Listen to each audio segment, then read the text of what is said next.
Center at 13. Good morning. Good morning, Carolyn. Yes, it's a cold start to the day. Temperatures right now in the 30s across the mid-south, 39 here in Memphis. We're starting off with some cloud cover. We'll start to see more sunshine as we head into the afternoon. That rain that we had yesterday and through the overnight has cleared off well to our east. Those winds coming out of the north right now around 10 miles per hour. That's bringing in that colder air. That's why we're 5 degrees colder than we were this time yesterday. Temperatures this afternoon will be below average in the mid to upper 40s, coming in right at 50 degrees in Clarksdale, 47 in West Memphis, 48 here in Memphis, and 46 up in Dyersburg.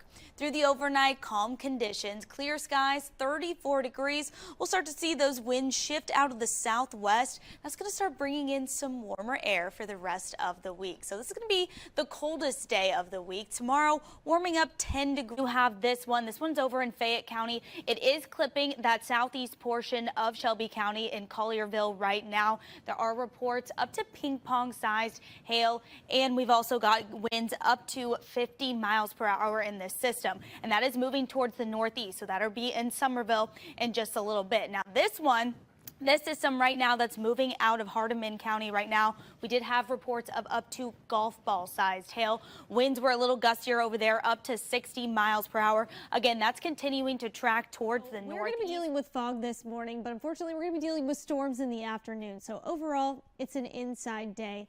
I predicted it. They did extend that dense fog advisory, reduced visibility still across the mid-south. You can see that fog on our live look from Beale Street. We're seeing less than a mile up in Jonesboro of visibility. Here in Memphis, Olive Branch, Tunica, and in Clarksdale, down to 1 mile of visibility over in West Memphis. So if you're driving early this morning, please use extra caution. That dense fog advisory now goes through 10 o'clock this morning. And this is why we have that fog. Take a look at that dew point, 60 degrees. That's equal with that air temperature. So those air molecules completely concentrated with that water, which is why we are seeing that fog this morning.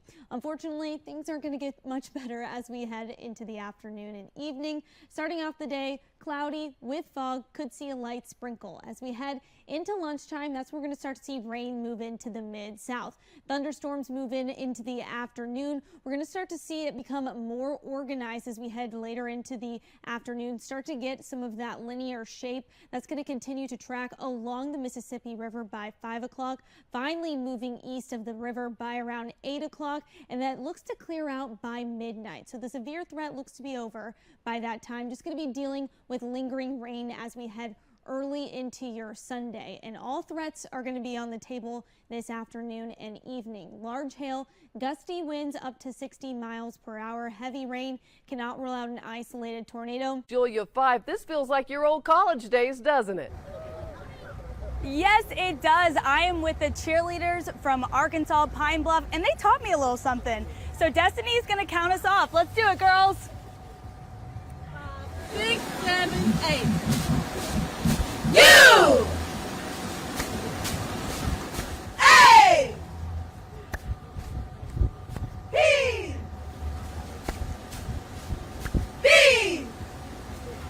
U! A! B! B! Oh, Nice catch.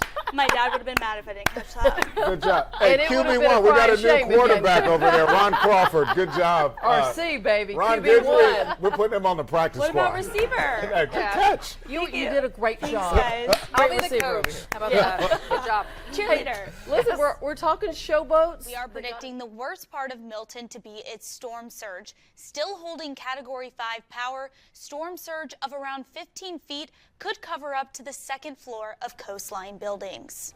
A viewer from Brooksville is reporting roofs being torn off of businesses there. The other significant difference, the Phoenix simulation hit as a Category 5. Severe Weather Center 13 is predicting Milton will weaken to a 3 before landfall, which will help reduce some of the wind damage. This is a 100-year storm. Tampa was last hit by a major hurricane in 1921. A Category 3 storm flooded downtown Tampa with an 11-foot storm surge. And any meteorologist knows in school, this is the scenario that every professor talks about as worst case scenario. There has been significant concern that Tampa would be hit by a major hurricane for decades. Now it is playing out in real life. Much today. Nope, we got those 90s again today, Ernie. We're going to be in the mid-90s this afternoon. The good news is we're not going to be dealing with that humidity, but the story changes tomorrow. They've already issued an excessive heat watch for parts of the Mid-South. That's going to include all of East Arkansas, parts of Western Tennessee, including Shelby County, and parts of Northwest Mississippi, expecting feels-like temperatures as high as 113 degrees. So here's a look at those afternoon highs. 95 today. For tomorrow, 98 degrees, feeling like 111. So heads up, if you're heading out to watch those fireworks, you're going to want to stay hydrated and make sure you take some breaks from the heat. As we're in the small town of Reeves, Tennessee, population 250.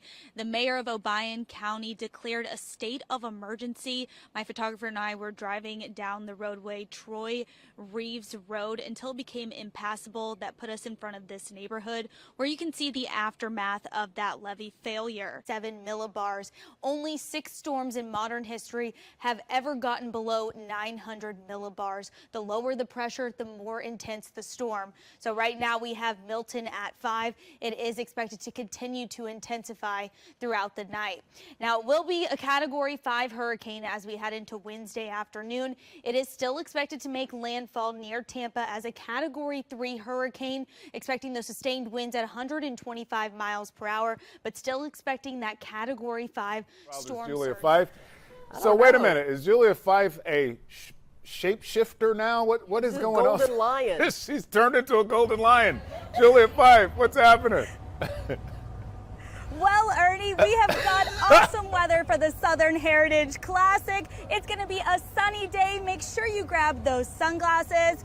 By kickoff time, we'll be in the upper 70s, and then when that sun goes down, we'll be in the mid to low 70s for the rest of the night. Don't need that rain gear. We're going to be rain-free all day long.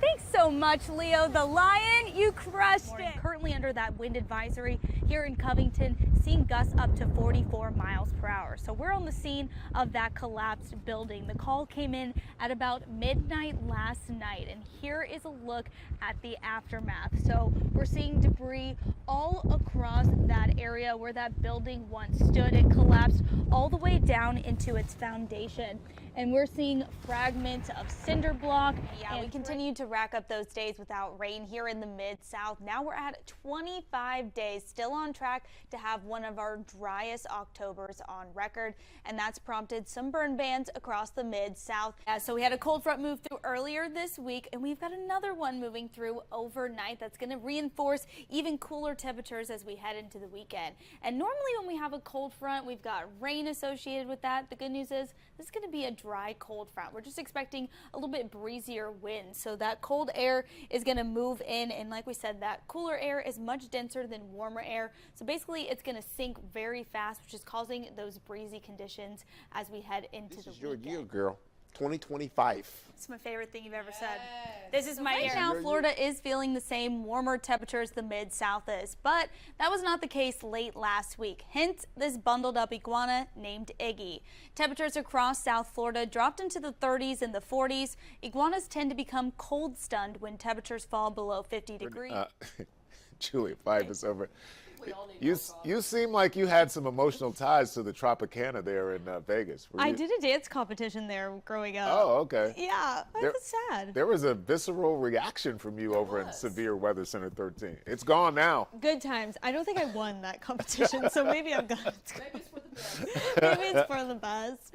But we have got great weather for your fall break. We're gradually going to be warming up throughout the week, but just sunny skies and pleasant conditions. Today's highs will be near 80 degrees. Through the overnight, we'll be in the mid-50s. By Thursday, we're at 81 degrees. Going to keep that rain chance low all week long, near average temperatures for this time. We're getting the wet snow. So it's the upper atmosphere is cold. It goes through the middle of the atmosphere, which has a little bit of a warm up, and then it refreezes. So this is the perfect conditions for a snowball fight. So Freeman, watch your back tomorrow in the parking lot. Yeah, we don't want. No. You don't want the snowball. Watch your back. This is gonna be fun. Watch your back. Yeah. Like I said, a lot's been happening since the snow started falling. That's Severe Weather Team 13, Brittany DeBose, and that lady there, Julia Fife, with a sneak attack on Uncle Ern coming into work this morning. We warned you yesterday. And I'm looking for all the co-conspirators. Because here's the thing. You're never going to see it coming. Oh, okay. Okay. Payback's a It's mother. war. Bring it on. War.